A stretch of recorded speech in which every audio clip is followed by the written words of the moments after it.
ಅಣ್ಣಾಮಲೈ ಅವತ್ತು ಆಡಿದ್ದ ಮಾತು ನಿಜ ಆಗ್ತಿದೆ. ಈಗ ಅಣ್ಣಾಮಲೈ ತಮಿಳುನಾಡು ರಾಜ್ಯಾಧ್ಯಕ್ಷ ಸ್ಥಾನದಿಂದ ಕೆಳಗಿಳಿದಿದ್ದಾರೆ.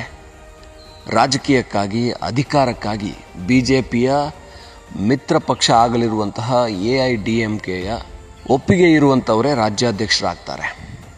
ಅಣ್ಣಾಮಲೈ ರಾಜ್ಯಾಧ್ಯಕ್ಷರಾಗಿ ಅಧಿಕಾರ ವಹಿಸಿಕೊಂಡಾಗಲೇ ಹೇಳಿದರು, ನನಗೆ BJPಯಲ್ಲಿ 10 ವರ್ಷ ಕೂತ್ಕೊಂಡು ಅದನ್ನು ಮುಖ್ಯಮಂತ್ರಿ ಮಾಡಿ BJP ಅಧಿಕಾರಕ್ಕೆ ತಂದ ನಂತರ ಮುಖ್ಯಮಂತ್ರಿಯಾಗಿ ನನಗಲ್ಲಿ ಆ ಕುರ್ಚಿಯನ್ನು ಅನುಭವಿಸುವಂಥ ಆಸೆ ಏನೂ ಇಲ್ಲ.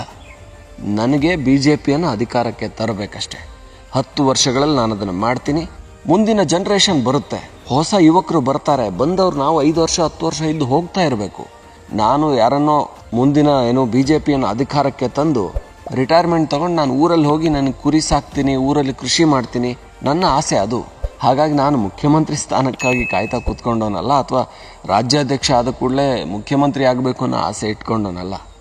ರಾಜ್ಯದಲ್ಲಿ BJPಯನ್ನು ಕಟ್ಟಬೇಕು, ಬೆಳೆಸಬೇಕು ಅನ್ನೋ ಆಸೆ ಇದೆ, ಅದನ್ನು ಮಾಡ್ತಾ ಇದ್ದೀನಿ ಅಂತ ನಿಸ್ವಾರ್ಥದಿಂದ ಹೇಳಿದರು.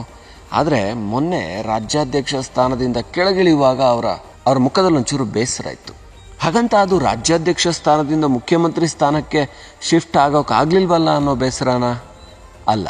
ಅವರಿಗಿದ್ದಂಥ ಬೇಸರ, ನಾನು ನಿಜವಾಗಿ AIDMKಯನ್ನು ವಿರೋಧಿಸಿದ್ದು, ಅಂದರೆ ಜಯಲಲಿತಾ ಅವರ ನಂತರ AIDMK ಏನು ತೀರ ಪಾತಾಳಕ್ಕೆ ಇಳಿದಿತ್ತೋ ಅದನ್ನು ವಿರೋಧಿಸಿದ್ದು ಅದರ ನೀತಿ ನಿಯಮಗಳಿಗಾಗಿ, ಅವರು ಮಾಡಿದಂಥ ಅಧಿಕಾರಕ್ಕಾಗಿ. ಹೇಗೆ DMKಯನ್ನು ವಿರೋಧಿಸಿದ್ನೋ ಹಾಗೆ AIDMKಯನ್ನು ವಿರೋಧಿಸಿದ್ದೆ. ಅವರನ್ನು ತನ್ನ ಪಕ್ಷಕ್ಕೆ, ಅಂದರೆ ಮಿತ್ರ ಪಕ್ಷ ಮಾಡ್ಕೊಳ್ಳೋದಕ್ಕೋಸ್ಕರ ನನ್ನನ್ನು ಕೆಳಗಿಳಿಸಿದ್ರಲ್ಲ ಅನ್ನೋ ಬೇಜಾರು ಅಣ್ಣಾಮಲೈ ಅವರಿಗೆ ಇದ್ದೇ ಇತ್ತು. ಅಣ್ಣಾಮಲೈ ತಮಿಳುನಾಡಿನ 234 ವಿಧಾನಸಭಾ ಕ್ಷೇತ್ರಗಳಲ್ಲಿ ಕೂಡ ಯಾತ್ರೆಯನ್ನು ಮಾಡಿದ್ದಾರೆ.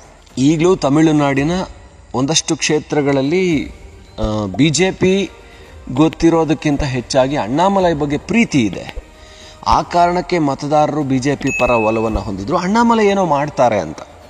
ಅಂದರೆ ನೋಡಿ, ಅಣ್ಣಾಮಲೈ ಯಾರು ಮುಂದಿನ CM ಆಗಬೇಕು ಅಂತ ಸಮೀಕ್ಷೆ ನಡೆಸಿದಾಗ ಆ ಸಮೀಕ್ಷೆಯಲ್ಲಿ 3ನೇ ಸ್ಥಾನ 4ನೇ ಸ್ಥಾನದಲ್ಲಿ ಅಣ್ಣಾಮಲೈ ಬರ್ತಾರೆ. 9% ಜನ ತಮಿಳುನಾಡಿನಲ್ಲಿ ಅಣ್ಣಾಮಲೈ ಮುಖ್ಯಮಂತ್ರಿ ಆಗಬೇಕು ಅಂದ್ಕೋತಾರೆ. ಸ್ಟಾಲಿನ್ ನಂತರ ಮುಖ್ಯಮಂತ್ರಿ ಆಗಬೇಕಾಗಿರೋದು ವಿಜಯ್ ಅಂತಾರೆ. ಹಾಗೆಯೇ ಅಣ್ಣಾಮಲೈ ಬಗ್ಗೆ ಕೂಡ ಒಲವಿದೆ ಒಂದು 10% ಜನರಿಗೆ ಅಂತ ಹೇಳಿದರೆ, 10% ಮತಗಳನ್ನು ಅಣ್ಣಾಮಲೈ ಸೆಳ್ಕೊಳ್ಳುವಂಥ ಸಾಮರ್ಥ್ಯ ಇದೆ. ಕಳೆದ ಬಾರಿ BJPಗೆ ಬಂದಂತಹ ಮತಗಳು ತುಂಬ ಕಡಿಮೆ. ಹಾಗೆ ನೋಡಿದರೆ ತುಂಬ ಕಡಿಮೆ, 18% ಮತಗಳು BJPಗೆ ಅದರ ಮಿತ್ರ ಪಕ್ಷಗಳೆಲ್ಲ ಸೇರ್ಕೊಂಡು ಬಂದಿರುವಂಥದ್ದು. BJPಗೊಂದು 10% ಮತಗಳು ಬಂದಿವೆ. ಆ 10% ಮತಗಳು ಬಂದಿರೋದಿದೆಯಲ್ಲ, ಅದು ಅಣ್ಣಾಮಲೈ ರಾಜ್ಯಾಧ್ಯಕ್ಷರಾದ ನಂತರನೇ ಅಲ್ಲಿ BJPಗೆ ಆ ಶಕ್ತಿ ಬಂದಿದ್ದು.